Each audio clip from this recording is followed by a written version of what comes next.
સહજાનંદ સ્વામી મહારાજની જય, સ્વામિનારાયણ ભગવાનની જય.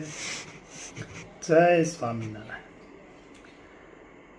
ભગવાનના સંતોનો પક્ષ નાખનાર હરિભક્તોની વાત. ભગવાન સ્વામિનારાયણ કહે છે, નિયમ, નિશ્ચય અને પક્ષ એ ત્રણ વાના અમારા ભક્તોને જોઈએ. એમાંથી પક્ષ રાખનાર હરિભક્તો ઉપર શ્રીજી મહારાજ કેવા રાજી થાય છે, સાંભળીએ. પાલીતાણામાં ત્રિકમજી રાજગરે ધોબીને મારી રાજા આગળ સાધુનો પક્ષ રાખ્યો. ગામ પાલીતાણામાં સાધુ ફરવા ગયા હતા અને ત્યાં ધોબીનો આરો છે, ત્યાં નાહવા જતા. ધોબીની સ્ત્રીઓ સાધુની પાછળ દોડે અને બોલે, એ લાવો સ્વામિનારાયણ, તમારા લુગડા ધોઈ દઈએ. એટલે સાધુ છેટા ભાગે, સૌ ધોબી દાંત કાઢે. એમ ઘણા દિવસ સાધુને હેરાન કર્યા. આમ સાધુ પાછળ દોડતા જોવાની એ ધોબીને મજા આવતી.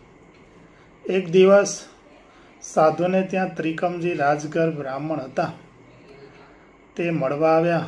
તેને વાત કરી, જે અમને આવી રીતે ધોબી લોકો તથા ધોબીની સ્ત્રીઓ પાછળ દોડીને ઉપવાસ પડાવે છે, તે નિત્ય હેરાન કરે છે. પછી ત્રિકમજી આગળથી ત્યાં જઈને ગુપ્તપણે બેઠા. ત્યારે જે વખતે સાધુ નાહવા નીસર્યા અને ધોબીની સ્ત્રીઓ પાછળ દોડ્યું, પછી ત્રિકમજી રાજગરે ઊભા થઈને ધોબીને તથા તેમની સ્ત્રીઓને જોડે જોડે ખૂબ મારી. પછી સાધુ સાથે મંદિરમાં આવ્યા અને ધોબી સૌ પ્રતાપસિંહ રાજા પાસે ગયા અને કહ્યું, અમને ત્રિકમજીએ બહુ માર્યા, માટે અમે લુગડા ધોવા કાલે નહીં જઈએ. પછી દરબાર કહી, ત્રિકમજીને અહીં બોલાવો. તેમના મોટાભાઈ લખાભા રાજાના કારભારી હતા. પછી ત્રિકમજી રાજગરને હજુર પાસે બોલાવી ગયા. ત્યારે દરબારે ત્રિકમજીને પૂછ્યું કે ધોબીને કેમ માર્યા? ત્યારે ત્રિકમજી કહે, માર્યા? કેમ માર્યા? શું મારા સાધુને ઉપવાસ પડાવે છે, તે સારું માર્યા? દરબાર કહે, તે તો ગાંડા છે, લુગડા કાઢી નાખશે. ત્યારે ત્રિકમજી કહે, હું પણ ગાંડો છું.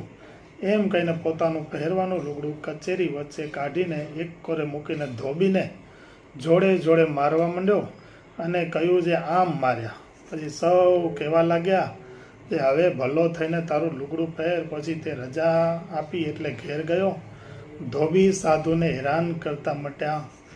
આમ ત્રિકમભાઈએ સાધુનો પક્ષ રાખ્યો તો શ્રીજી મહારાજ એમના પર ખૂબ રાજી.